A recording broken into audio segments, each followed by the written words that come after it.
దాన్ని మోడిఫై చేస్తూ ఉన్నారు.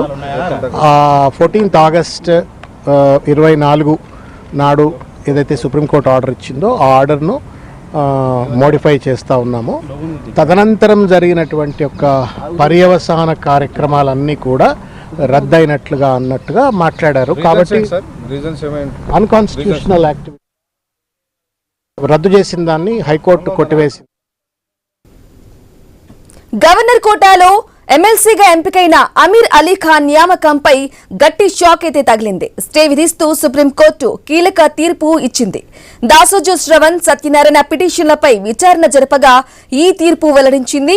సుప్రీం తీర్పుపై అమీర్ అలీ ఖాన్ కీలక వ్యాఖ్యలు చేశారు.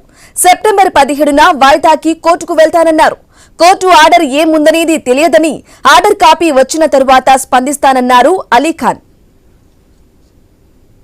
జడ్జ్మెంట్ చూస్తే రియాక్ట్ చేసిన అది బాగా అవుతుంది.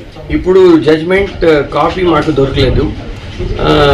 ఒకసారి చూస్తే పిటిషన్ అది ప్రమాణ స్వీకారం ఇద్దరు నేను ప్రొఫెసర్ కోదండరాంలో ఈ ప్రమాణ స్వీకారం ఈ క్యాండిడేట్స్లో నాకు ఎందుకు స్టాప్ చేసిన ఈ ఇద్దరుకు ఎందుకు ప్రమాణ స్వీకారం చేయడానికి ఆ క్యాబినెట్ ఎందుకు క్యాబినెట్ చూస్ సెలెక్ట్ చేసిన అది గ్రీవియన్స్ దూసరాజు శ్రవణ్.